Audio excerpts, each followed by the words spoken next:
Learn to work with the people who deserve it, not the people who need it.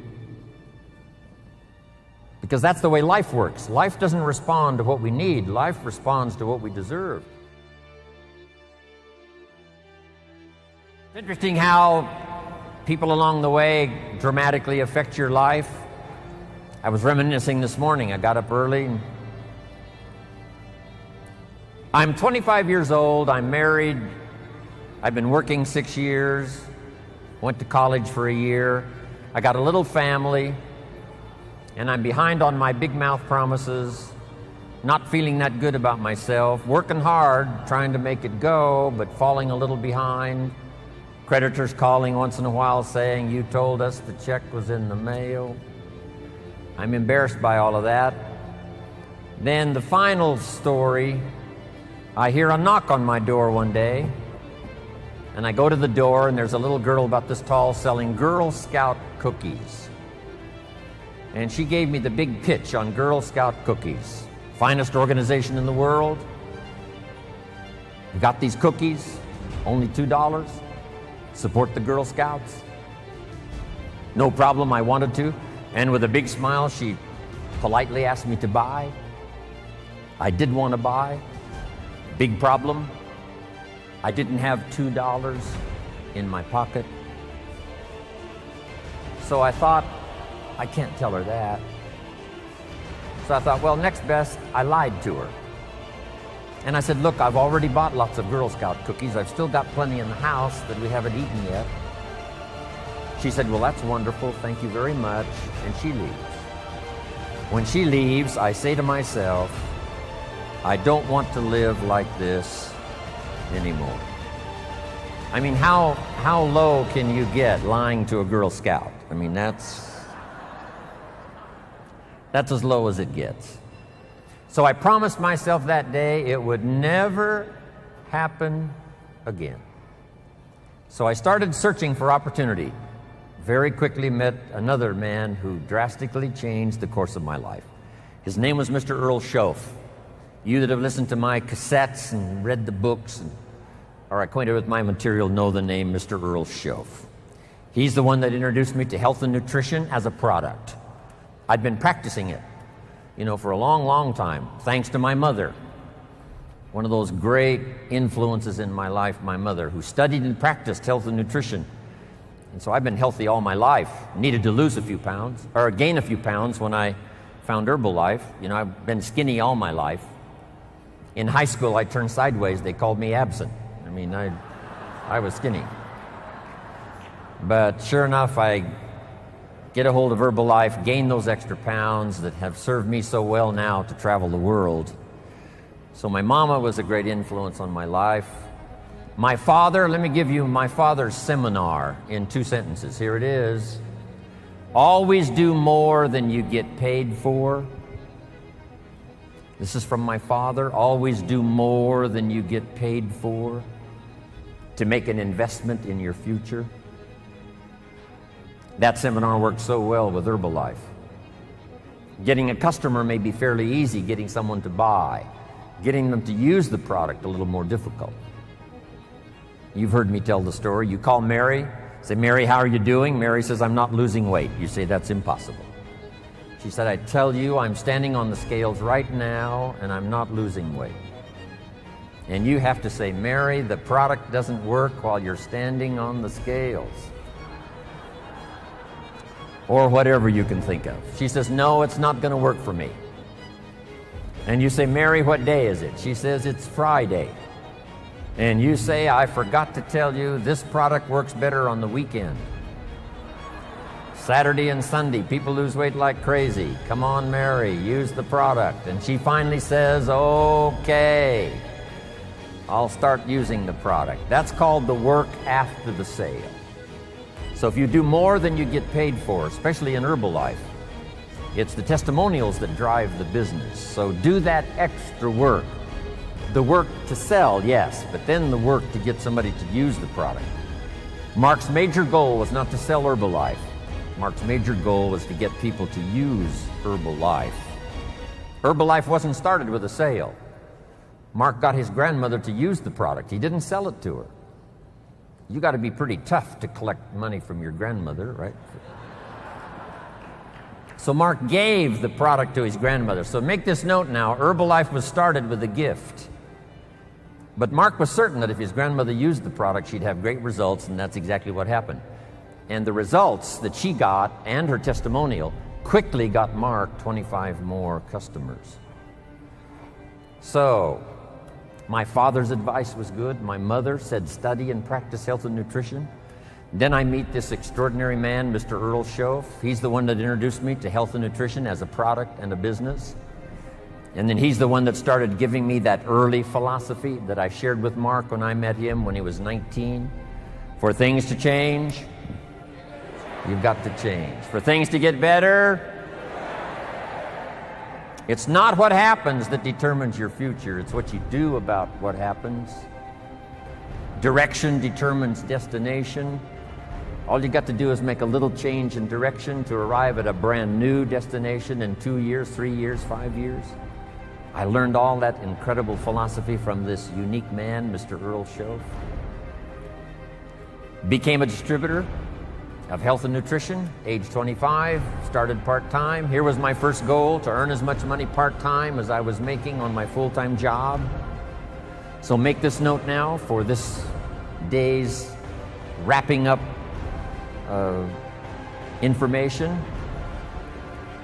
Here it is, the magic of being part-time. Way back in those early days, if I'd put an ad in the paper and somebody'd call and say, I'm out of a job, what have you got? I'd say, look, get a job and call me.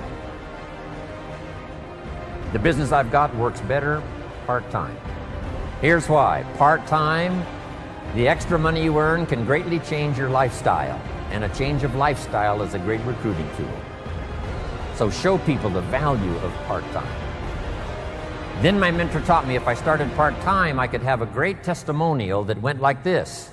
I'm working full-time on my job, and I'm now working part-time on my fortune. It's so exciting to go to work part-time on your fortune. Yes, it's fun to make a little extra money. Yes, change your lifestyle.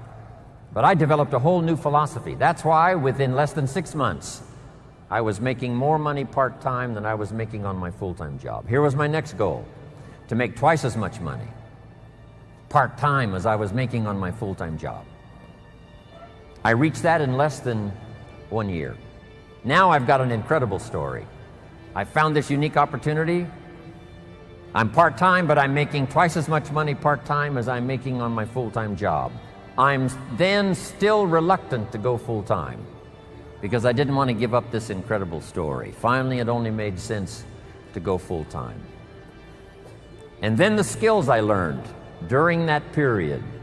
I was a distributor for 7 years, finally became an executive of the company, took the product from America to Canada. But those people who walked into my life, from my mother and my father and the little Girl Scout and Mr. Earl Schoaf, and then, after I came back from Canada, having made my fortune, moved to Beverly Hills with my family, I'm doing a seminar telling my story one day in Los Angeles, California, and in my audience walks a young man, 19 years old, and his name is Mark Hughes.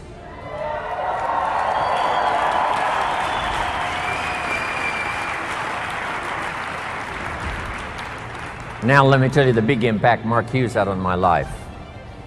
Make this note now. Mark Hughes, during the time he knew Jim Rohn, Mark Hughes taught me much more than I taught him. I knew him from age 19 to age 44.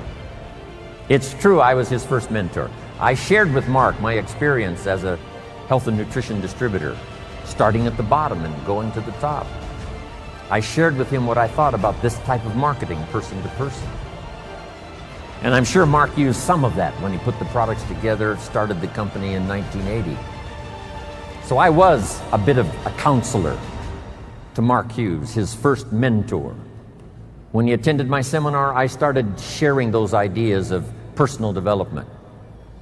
When Mark sat in that first seminar, here's what I shared. You can have more than you've got because you can become more than you are. If you just remain how you are, you'll always have what you've got.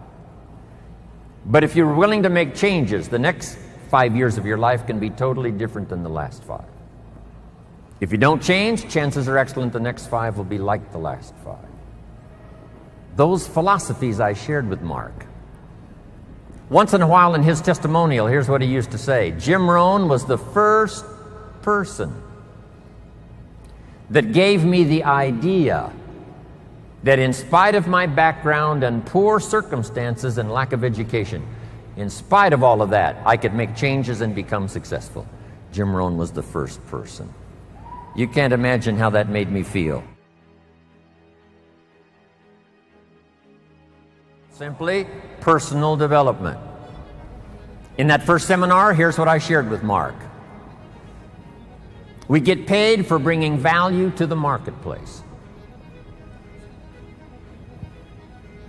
You don't have to work on the marketplace, you only have to work on yourself to become more valuable and learn the skills. Let me give you a list of those skills that I learned that you can learn in Herbalife that can change your life. Here they are. Number 1, getting customers. Age 25, I knew how to milk cows, didn't pay very well. Then my life started to change. Health and nutrition. The product I sold was similar to Formula 1, Formula 2, Herbalife. Protein wafers to snack on all day long, help you lose weight. Getting customers. First skill I learned besides milking cows, and it helped to change my life, starting part-time.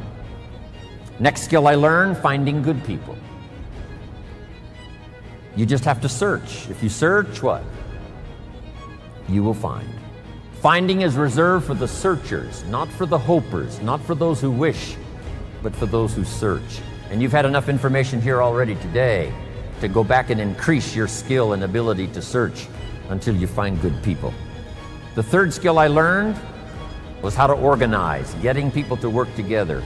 If you want to become wealthy, this is one of the most important skills. An ancient scripture says, if 2 or 3 agree on a common purpose, nothing is impossible. I'll give you time to write that down, translate it in Spanish and whatever other language is going on here today. Here's what it says. If 2 or 3 agree on a common purpose, nothing is impossible. That's part of the miracle of Herbalife and how we have this many here today. We're going to do this again in Paris. We're going to do it again in where? Singapore, around the world. If 2 or 3 agree, the power of just 2 or 3, doesn't need to be 2 or 3,000 to start. Doesn't need to be 2 or 300,000 to start. Just 2 or 3 who agree. It was so exciting for me 19 years ago when Mark said, Jim, travel the world with me. We'll build the finest leadership team in the world. We'll someday influence the health and nutrition industry. And if we do it right, we can positively affect the lives of millions of people. Not 1,000 of us, just 2 or 3 to start. And then 2 or 3 became 2 or 300, and 2 or 300 became 2 or 3,000. And 2 or 3,000 became 2 or 300,000. And 2 or 300,000 became 2 million. And finally we arrive here today. Just 2 or 3 to start. In your community, in your organization, get 2 or 3 and start working together. The next key I learned that changed my life, a unique skill called promotion. Alan Lorenz is probably the best. He knows all the dates and he knows all the meetings. He almost has the world calendar in his head. It's amazing. And he knows the reasons why. If you just do this, you'll reach this level. If you do this, you'll reach this level. And if you just take 4, you'll do this. Amazing. Learn how to promote. But here's the secret I learned in promotion. Herbalife takes care of the big steps if you'll take care of the little steps. I learned to reward people for small steps of progress. Herbalife takes care of the big steps. Get team, millionaire team, president's team, chairman's club. But if you'll take care of the little steps, learning to recognize, promote, then here's the key that made me millions. Be so busy giving recognition to others, you really don't need it for yourself. Next, the skill that I learned during those formative years of being a distributor, and that's communication. And it's communication in 3 parts. Here's those 3 parts. Number 1, training, showing somebody how the business works. You've had plenty of that already today. But here's the next one, which I'm trying to do a bit of as we finish here today. And that's called teaching. And I've just used 2 words just to separate the 2. Training, showing somebody how the business works. Teaching is showing somebody how life works. When I met my teacher, Mr. Schoaf, he said to me, Mr. Rohn, show me your current list of goals and let's go over them and talk about them. He said, I've been around a long time. I can probably give you some good advice. And I said to him, I don't have a list.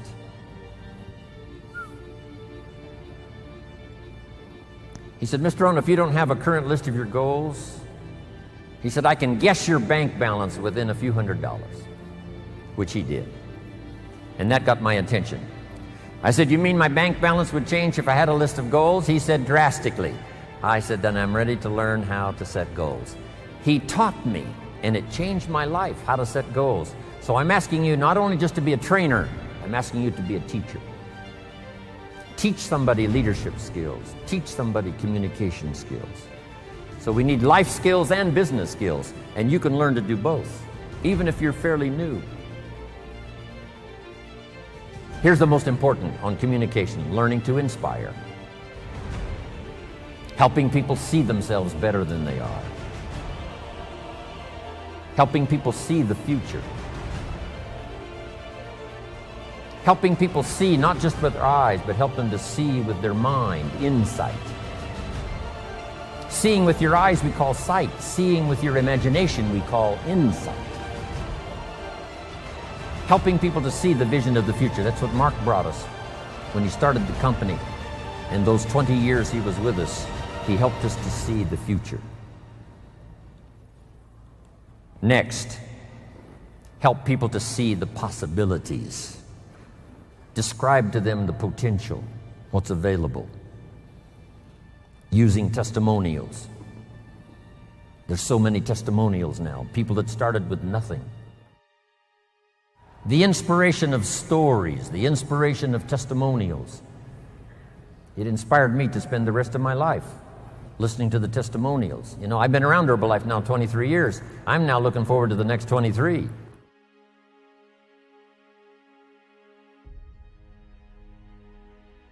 Under personal development, learning the skills, here's what I learned building my own organization. Learn to work with the people who deserve it, not the people who need it. Because that's the way life works. Life doesn't respond to what we need. Life responds to what we deserve. It doesn't say if you need a harvest, you'll get one. It says, no, if you plant in the spring, you'll get a harvest in the fall. Reaping and harvesting belongs to the planters, not to those who need, but to those who plant. Then here's the next key. Show people how to deserve your time. Work with the people who deserve it, but show them how to deserve your time, your attention, your information. Next, something that helped transform my career in health and nutrition, here it is. You can help 1,000, but you can't carry 3 on your back. Just make that note. You can help 1,000, but you can't carry 3. Well, if you were Anthony Powell, maybe you could carry 2. But I'm telling you, he'd have problems carrying 3. It's so important to get people to be independent as soon as possible. We call them independent distributors, but it seems like at first they're very dependent.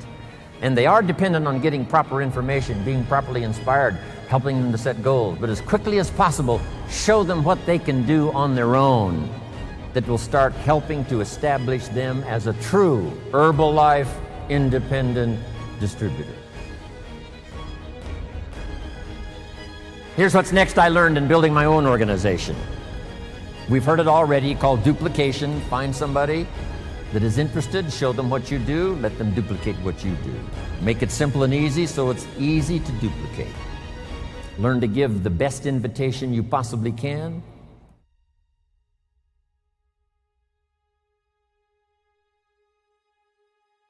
One of the most important things I learned in building my business, here it is. As many distributors, as many customers as possible to represent each distributor, and as many distributors as possible to represent each supervisor volume. As many customers as possible to represent the distributor, as many distributors as possible to represent the supervisor volume. The key to remember in Herbalife, you don't get rich by volume, you get rich by people. Here's what else I learned. Mark Hughes knew it. It's not who you recruit, it's how many. All prospects are equal. There's a surprise a day waiting for you, right? When you recruit someone, you think they're going to stay, they leave. Someone you think is going to leave, they stay. Here's what you say in both instances. Isn't that interesting? I thought sure they were going to stay. They left. I thought sure they were going to leave. They stayed. Here's what I've learned to do. Discipline your disappointment. Especially if it's someone you know and they try so little when they need to do it so much. I learned sometimes those that need it the most are inclined the least. Those that should, don't. Those that could, won't. Here's what we call that, mysteries of the mind. I don't know. Someone says, well, this product doesn't work for me. Said it was designed not to work for some people. I don't know.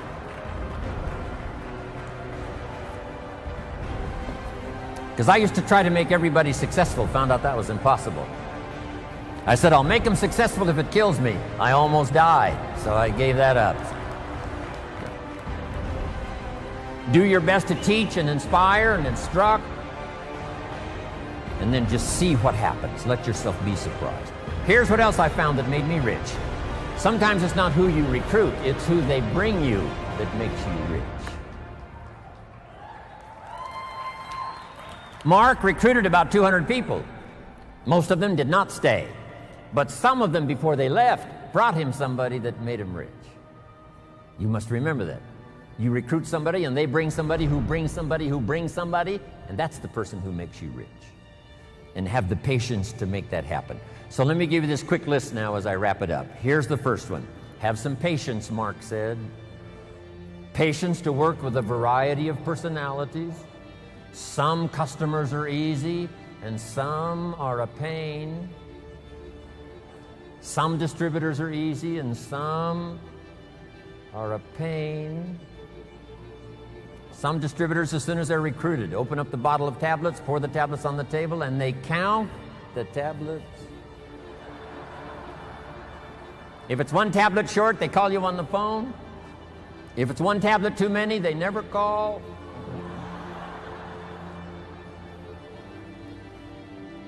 Have the patience, do the best you can. I know sometimes patience finally runs out, but until then, do the best you can. Next, you got to have faith to believe, faith in yourself, faith in the process, faith in the plan, faith in the products. With what we've heard now about products these last few days, and especially today, you can have faith that Herbalife's going to continue to have the best products available that science can possibly produce.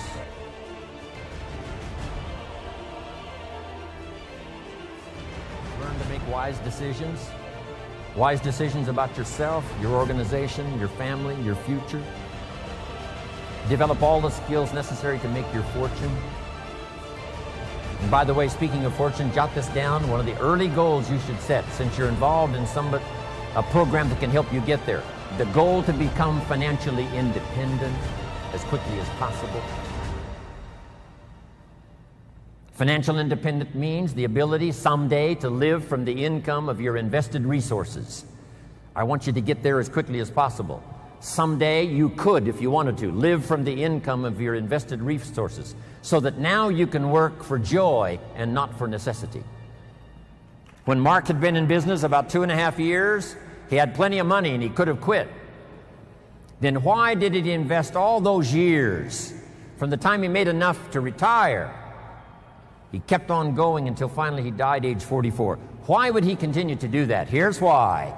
He became financially independent so that he could then work for joy and not for necessity.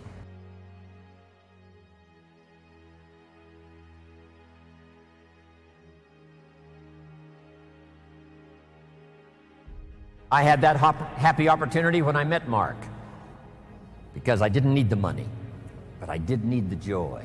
I did need the challenge. And that's what's been exciting for me, to work here not for the money, but for the joy.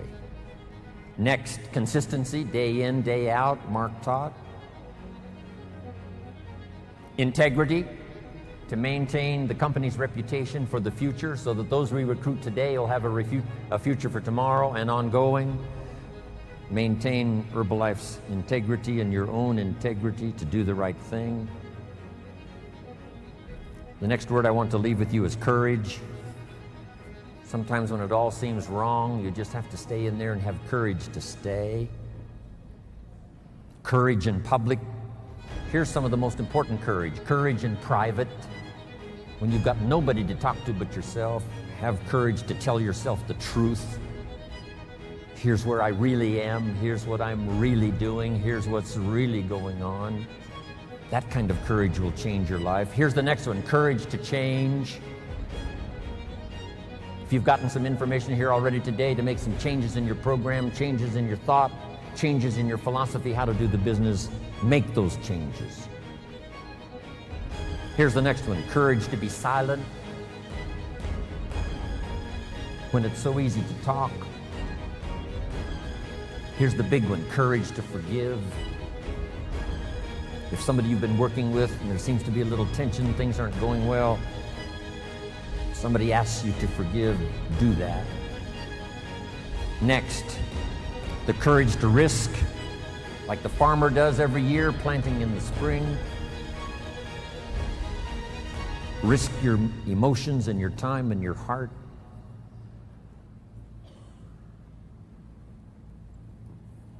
And to finish, learn the lesson of the seasons. Do the work of summer.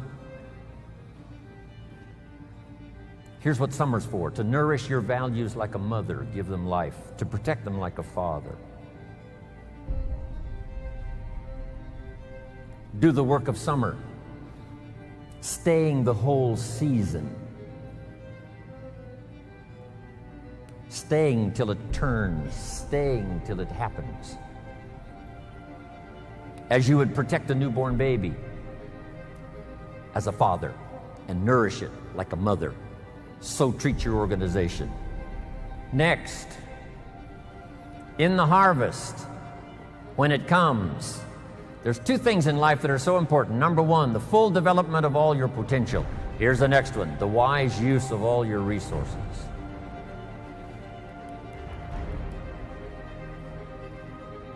All those years ago, I started teaching 70, 10, 10, and 10. Don't spend more than 70% of what you earn. Then 10 cents for charity, 10 cents for active capital, which is Herbalife, 10 cents for investment capital. 70, 10, 10, and 10. Some have used that. Sarah used it. Others have used it over the last 10 years to become millionaires. I was taught which works. If you want to be financially independent someday, it's called 2 homes and 1 car. The average American gets 2 cars and 1 home. Here's the good advice: 2 homes and 1 car. You buy the second car after you've bought the second home. Wise use of your resources. So do the work of summer. It's not easy, but get it done. Do wise things with your harvest. And here's the last season to finish. When the winter comes, hopefully you'll be prepared from what you've done before the winter arrives. But the winter of surprise, the winter of death, the winter of illness, the winter of difficulties, make this note, just hang on. You know, the winter cannot last forever. There's never been a double winter. Some are difficult and some are easier. There's never been a double night. The night only lasts for a few hours, and then the day finally dawns and the shadows flee away. So I'm asking you to hang in there. That's what Herbalife had to do starting 2.5 years ago when we lost Mark Hughes. The last 2.5 years have been an incredible winter for me, having to travel the world with a broken heart. But you've had those personal experiences in your personal life and in your business life and in your past life. We're going to be rewarded for hanging in there the last 2.5 years. You can't believe how many said to me, you better come with us. Not just to you, but to me, to all of us. But we stayed and saw it through one of the tougher winters. The winter of financial resources is one thing, but the winter of a broken heart is something else. But we made it. Here's what I'm positive we can all say with confidence. The winter is past and springtime is here.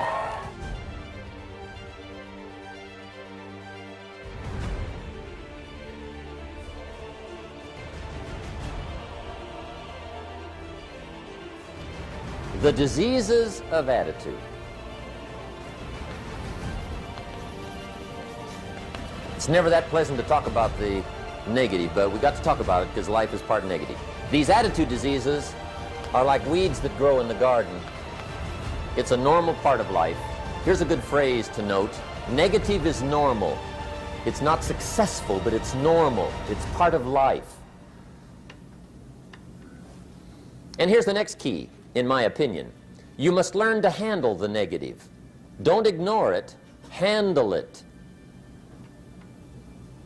Now, I know some people teach the other way. And listen to them, and listen to me, and then make up your own mind, right? Don't be a follower, be a student. But I say you got to handle the negative. You don't have to live in it. You don't have to dwell on it, but you do have to handle it, my opinion. I know some people teach, just turn your head real quick and say, there's no weeds, there's no weeds, there's no weeds. They'll take your garden. So you've got to handle the negative. Here's what part of it is. It's called the Great War Between Good and Evil. Mr. Reynolds and I are working on a new book this year called The Great War Between Good and Evil. And there is a war on. The minute you were born, you got involved in the war between good and evil, between darkness and light, between negative and positive, between evil and good, between tyranny and democracy, between weeds and human activity. I mean, the war is on. If democracy sleeps, guess who never sleeps? Tyranny. In the absence of light, guess what's automatic? Darkness. If good does not arouse itself and become active, guess what moves in? Evil. It's a war. A mental war, a physical war, a financial war, between enterprise and ease, between accomplishment and failure. It's a war. Enterprise is better than ease. If you rest too long, the jungle overtakes the village. Now here's the good news about the war between good and evil. Evil is no match for good, but good must be active. Weeds are no match for human activity, but if you stand still, how far in will they come? All the way. They'll grow right up around your shoes. But if you get busy, how far back can you take them? As far as you wish. They're no match, but you must be active.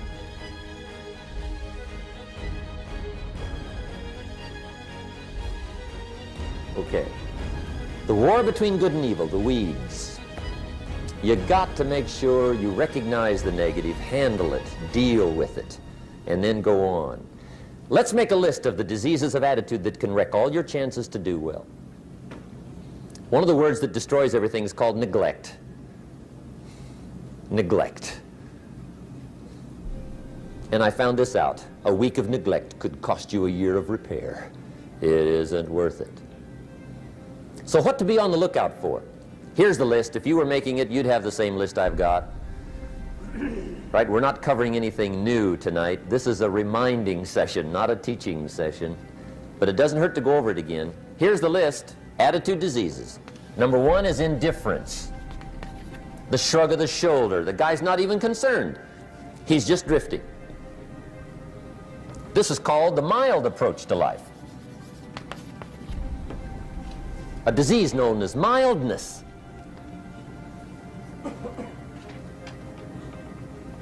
The guy says, well, I can't see getting all that worked up. Well, to be any kind of winner, you gotta get worked up.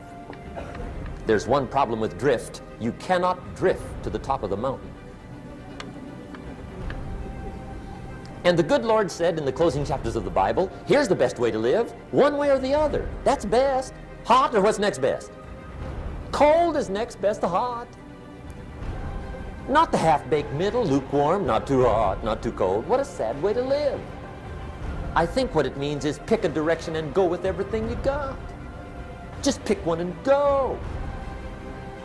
Somebody says, yeah, but what if it's the wrong direction? You'll find out quicker.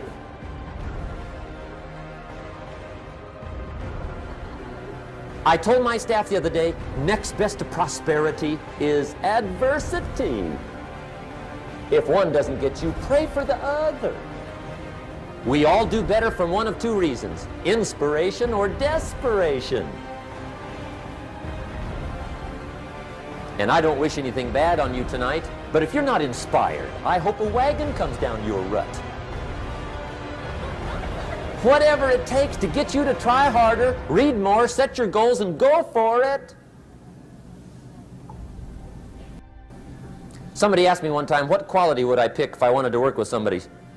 And you know what I picked first? Number one, strong feeling. Please, number one, give me somebody that feels strong. About most anything, I don't even care. Just so they believe it. Even if they disagree with me. Wonderful. Just so they disagree vigorously. I'm not saying it's easy to win those kind of people to your point of view, but I'd rather do that than to try to resurrect people from the dead. Pump them up every month, pump them up, pump them up.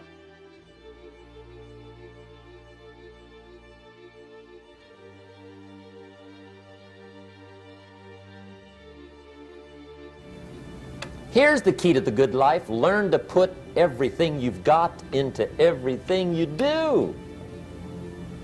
Whatever you are doing, pour it on. It will quickly open up into opportunity or quickly disclose to you that you ought to be doing something else. The delusion is, if I had a better job, I'd really pour it on. See, that's delusion. Wherever you are, pour it on. Don't give somebody half a job for a day's pay. Pour it on. See, that'll help change your life. Get rid of this disease. Here's the next attitude disease, indecision. Mental paralysis. The guy can't make up his mind and it becomes a disease. Pretty soon he knows he's got it. The guy says, well, I know I'm on the fence. But he says, what if I get off on the wrong side? Listen, after a while it doesn't matter. Just get off. Any side will do. A life full of adventure is a life full of many decisions. The ones that turn out to be wrong give you better experience to make better decisions.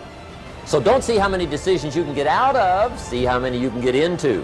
That's where the adventure is. So shake off this disease, indecision. The next one is doubt. Doubt's like a plague. And one of the worst is self-doubt. There are many, but that's one of the worst. The guy doubts himself. Doubts if it'll last that long for him. Doubts if he can do that well. Doubts if he can make that much. Doubts if he can accomplish all that. A chronic, excellent self-doubter. You can imagine what damage that does to your future. So here's the key. Turn this coin over and become a believer. And there's many things to believe in. One of the majors is yourself. The understanding of self-worth is the beginning of progress. Now, if those three don't get you, this one will. Worry. That's a devastating disease. Worry. Worry causes health problems, social problems, personal problems, family problems. It's devastating. Worry long enough, it'll drop you to your knees. Could reduce you to begging. I know how bad this one is. I used to have it bad. I used to be known as a super worrier. Not a super warrior. No, super worrier. My family wished I'd have been a warrior. I got those years to make up for. But I'll tell you what. My advice to you is do what I finally did on worry. Give it up. Who needs it? I'm not saying it's easy. I'm saying it's worth it. It took me almost 1 year to kick the worry habit, and it was not an easy year. It was one of the toughest years I ever spent, but I finally got that monkey off my back.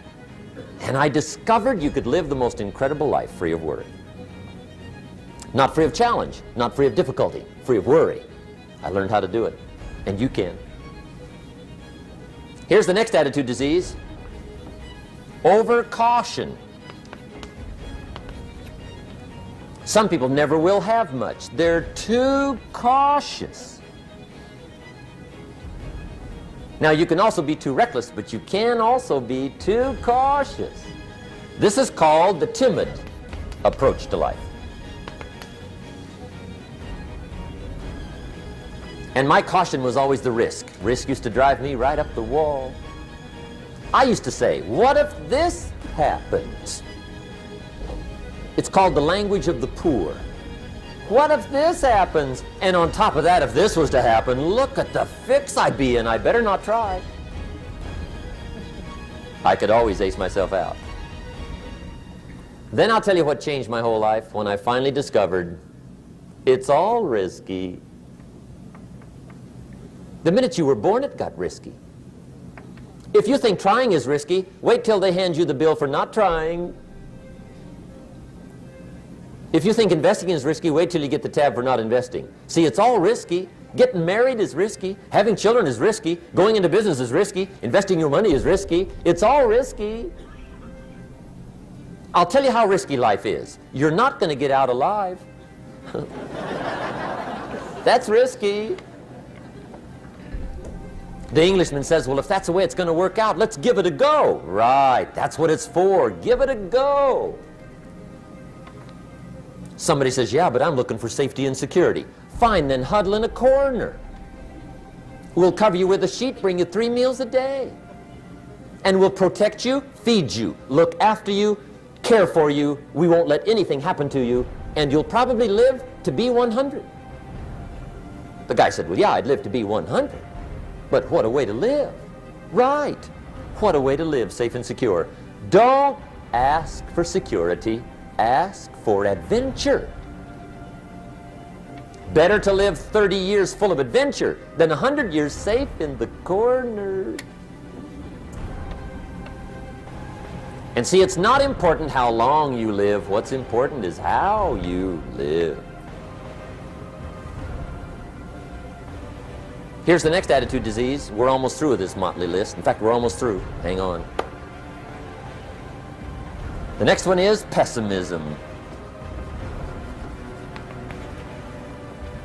Pessimism, the deadly disease of always looking on the bad side, the problem side, the difficult side, checking all the reasons why it can't be done. The poor pessimist leads an ugly life. He doesn't try to figure out what's right. He tries to figure out what's wrong. He doesn't look for virtue. He looks for faults. And when he finds them, he's delighted. How ugly. This is the poor guy who looks through the window, doesn't see the sunset. He sees the specks on the window.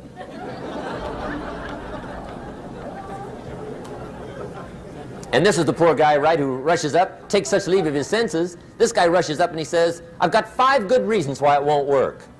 He's so dumb he doesn't know all he needs 1. He's got 5.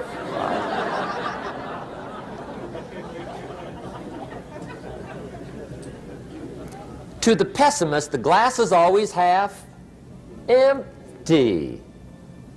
To the optimist, the glass is half full.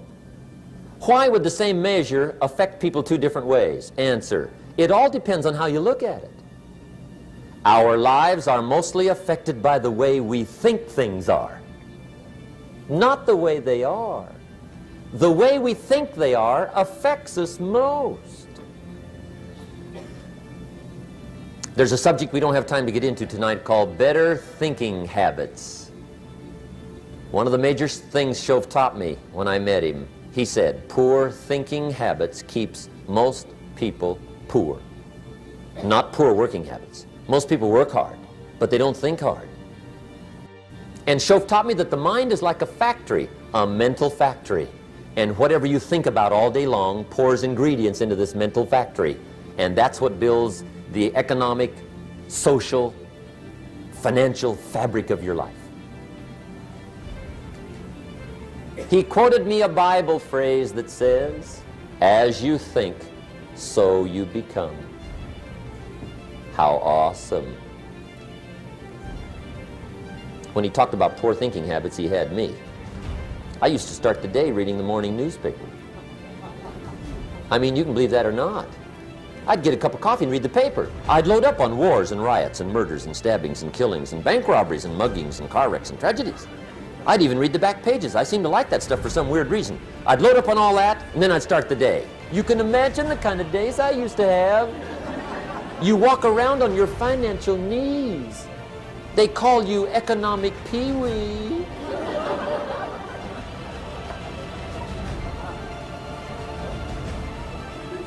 The guy says, I want to be a great leader.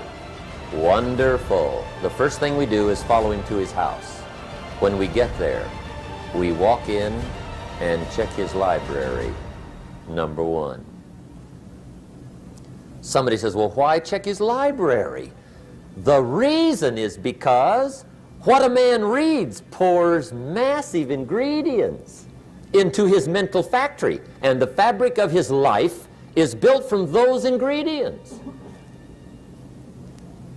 You would not believe what some people have got in their house to read. You would not believe. One of the best dressed up words I know for a lot of it is trash. Can you imagine dumping a barrel of trash into this mental factory every day and coming out with a rich, dynamic, positive life? It can't be done.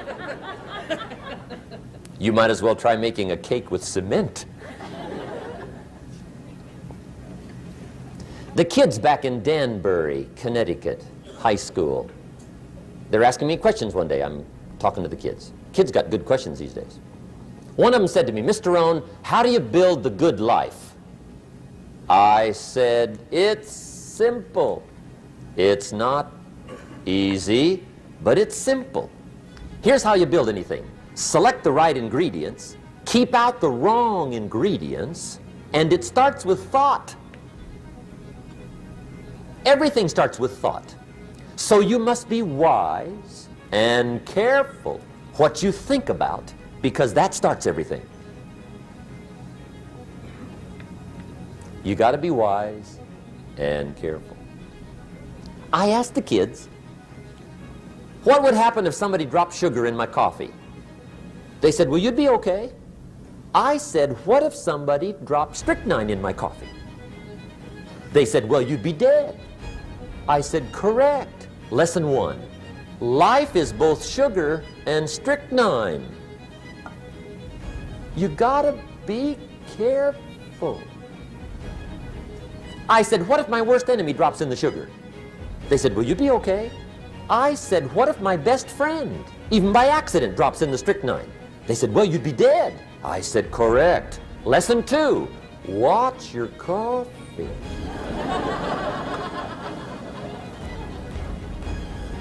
You got to be careful. See, it doesn't matter who hands you the bad stuff. It doesn't matter where you get the bad stuff. It'll still do its damage on your bank account, wherever you get it. Mr. Shoaff gave me one of the greatest phrases when I first met him, when he said, Jim, every day stand guard at the door of your mind.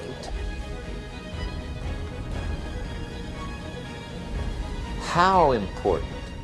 Stand guard at the door of your mind.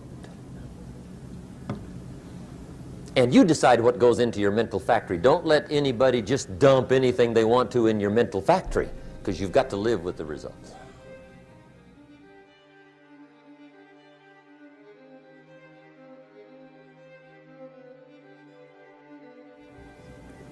The last subject is very brief. The last disease, but this one is deadly. Engage in this one, indulge in it even slightly, and you might as well forget the future, because it's going to forget you. Complaining, crying, whining, griping, a Bible word called murmuring. See, that'll ace your future.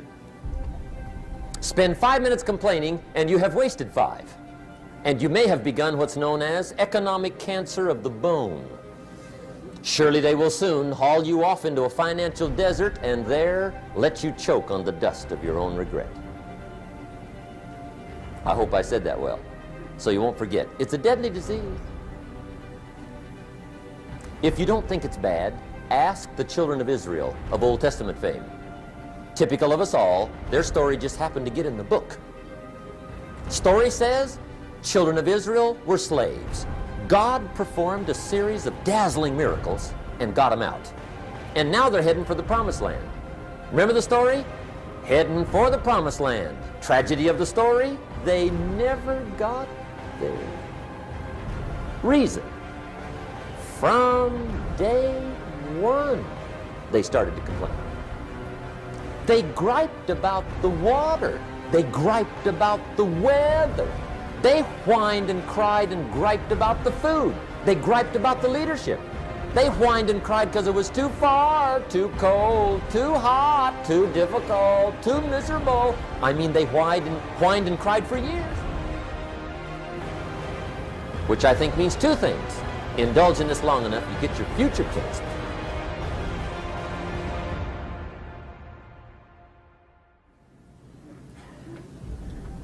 Okay. Just be on the lookout of the things that can destroy all the good you start. The war is on. And this evening, tomorrow, mentally, personally, socially, economically, you got to make sure you're winning the war. And this is part of it.